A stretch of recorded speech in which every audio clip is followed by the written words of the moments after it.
Article 355 लगाने की जरूरत है? क्या बंगाल में राष्ट्रपति शासन की जरूरत है? और क्या बंगाल में ममता की सरकार गिरेगी? जी हाँ, इसका चलिए थोड़ा विश्लेषण कर लिया जाए, क्योंकि अब पश्चिम बंगाल में मांग तेज होती जा रही है। नमस्कार, आप देख रहे हैं द न्यूज और आपके साथ मैं सृष्टि मिश्रा। लगातार आपसे मैं पश्चिम बंगाल के चुनावी स्थितियों का लगातार आपसे चर्चा कर रही थी और अब नतीजों के बाद हिंसा पर चर्चा आपसे लगातार मैं करती आ रही हूं, क्योंकि वहां पर भारतीय जनता पार्टी ही नहीं, कांग्रेस हावी है, वामपंथी हावी है। दर्शकों, पश्चिम बंगाल की हिंसा की स्थिति आज की नहीं है, काफी पुरानी, सदियों पुरानी है। सदियों पुरानी मैं इसलिए कह रही हूं, पश्चिम बंगाल में ना तो ममता से एक हत्या रुक पाई और ना ममता से शासन संभाला जा रहा है, और यही वजह है कि वहां बीजेपी हमलावर है। कल केंद्रीय जहाजरानी मंत्री शांतनु ठाकुर ने कहा था 5 महीने, केवल 5 महीने, 1 2 3 4 5, और ये गिनती में काफी कम है, 5 का आंकड़ा काफी कम माना जा रहा है। 5 महीने में ममता की सरकार गिर जाएगी। शांतनु ठाकुर ने कहा था, मैं गारंटी दे रहा हूं, और शांतनु ठाकुर वहां जमकर दहाड़े थे। कल जो बीजेपी के निर्वाचित सदस्य जो जीतकर आए हैं पंचायत चुनाव में, उनकी ताजपोशी थी और उनके लिए एक सम्मान समारोह का आयोजन भारतीय जनता पार्टी के नेतृत्व में हुआ था।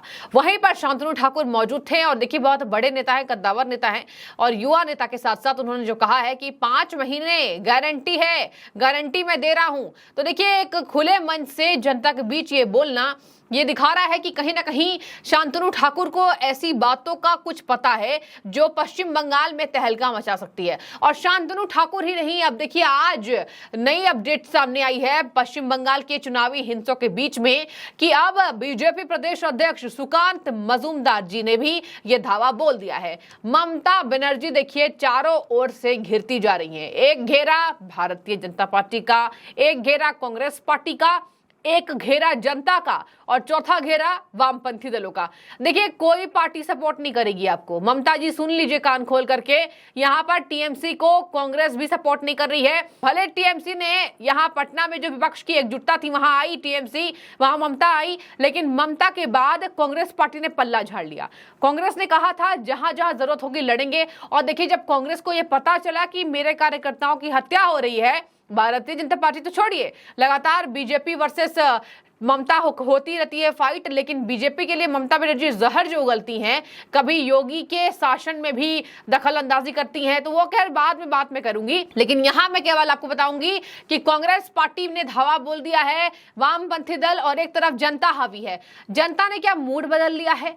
क्या जनता ने यह तय कर लिया है कि मार काट करने वाली ममता को इस बार खदेड़ देना है पश्चिम बंगाल से? जरूरत भी है, भारत के संविधान को बचाना है, तो ममता को हटाना है। और देखिए दर्शकों, यहाँ 5 महीने में शांतनु ठाकुर कह रहे हैं, लेकिन चुनावी हिंसों के बाद ये हेडलाइंस है, अखबार की सुर्खियों में छाया हुआ है कि ममता अपनी सत्ता खो देंगी। देखिए, डर सता रहा है, जनता त्रस्त है, जनता ग्रस्त है।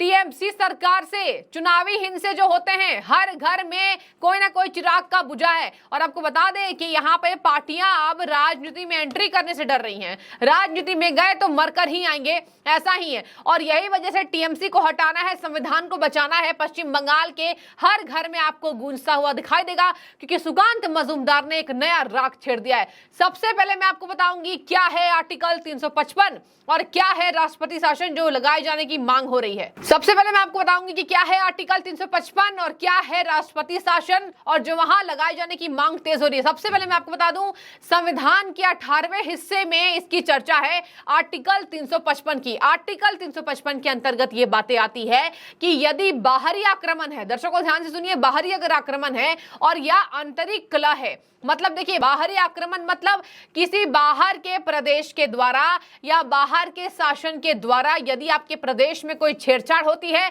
उसमें भी आर्टिकल 355 लगते हैं। और यदि आपकी राज्य में आपके ही मुख्यमंत्री आपके राज्य को नहीं संभाल पा रहे हैं, तो उसमें भी केंद्र हस्तक्षेप कर सकता है और आर्टिकल 355 लग सकता है। आर्टिकल 355 के बीच ममता की सत्ता बुरी तरीके से हिल जाएगी, और जो बीजेपी मांग कर रही है। हालांकि देखिए, इनके प्रवक्ता कुणाल घोष, नाम सुना होगा आपने, देखा होगा आपने उनको टीवी चैनल्स में। कुणाल घोष कह रहे हैं कि भाजपा सपना देखे, भाजपा का जनाधार यहां खत्म हो चुका है, भाजपा का जनाधार वहां पर जन्म ले चुका है।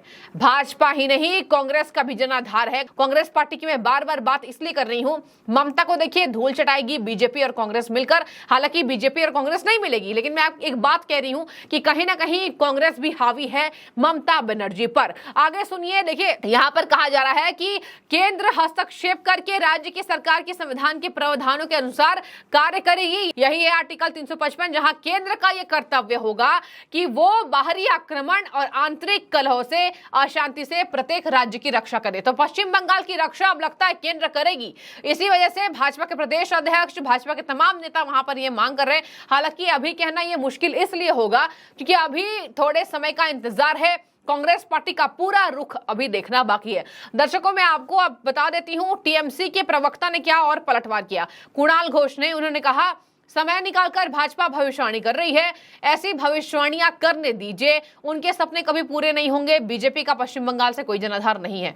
आपको मैंने बताया था पहले भी वीडियोस में कि इस बार का जो पंचायत चुनाव हुआ है वहां पर बीजेपी के 13% वोट शेयर बढ़े हैं, और केवल इसलिए क्योंकि ममता के राज में वहां खून खराबा देख लिया जनता ने। जनता इतनी भी पश्चिम बंगाल की नासमझ नहीं है जो ममता ये दावा करती हैं कि पश्चिम बंगाल की जनता सबसे ज्यादा भविष्यवाणियों पर विश्वास नहीं करती है और सबसे ज्यादा सटीक चुनाव कराती है। ये कई बार मंचों से कहा है पश्चिम बंगाल की मुख्यमंत्री ने। देखिए, सहानुभूति बटोरती हैं और ये भी कहा कि पश्चिम बंगाल की जनता समझदार है। लेकिन आपको बता देती हूं, अब पश्चिम बंगाल की जनता ज्यादा समझदार हो गई है, खून खराबे को देख रही है, तो 2024 में कुछ बड़ा करना है ये तय कर चुकी है। एक ही संविधान का नारा होगा कि ममता बनर्जी को हटाना होगा। जरूरी है ये, क्योंकि अगर ये नहीं हुआ तो ममता की वजह से कई राज्यों में स्थितियां डमाडोल हो जाएंगी। और आपको मैं दर्शकों ये भी बता दूं, कई नेता ये सोचने को मजबूर हो जाएंगे कि ममता की जैसे हथकंडा अपना लो तो यहां पर जीत जाओ। ममता बनर्जी एक महिला मुख्यमंत्री होने के नाते हमेशा से गलत करती आई हैं और हमेशा ही ये कहती हैं कि मैं एक साधारण पृष्ठभूमि से हूं, इसी वजह से मेरे ऊपर अटैक होता है। अटैक तो आपने वहां के तमाम कार्यकर्ताओं पे कराया, अटैक तो आपने वहां पर केंद्रीय सुरक्षा बल पर किया। हमें नहीं चाहिए। क्या हुआ इस बार? 40 लोग मौत के घाट उतर चुके हैं और अब टीएमसी के उसमें से 10 से उतरे हैं। 10 की संख्या टीएमसी की पार थी।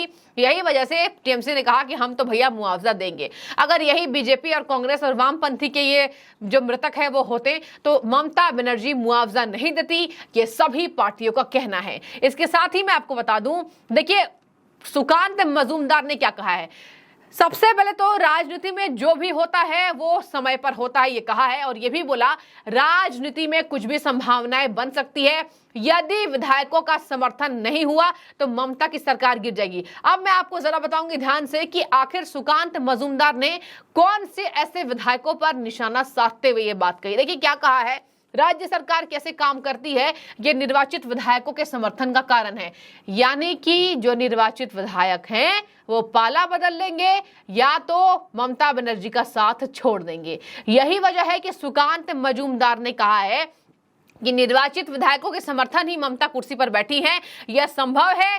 कभी भी, ध्यान से सुनिए, अंतिम में मैं आपको बता रही हूं, कभी भी विधायकों का एक समूह समर्थन वापस ले सकता है। ममता बनर्जी को जो समर्थन निर्वाचित विधायकों ने दिया है वो समर्थन वापस ले सकते हैं विधायक।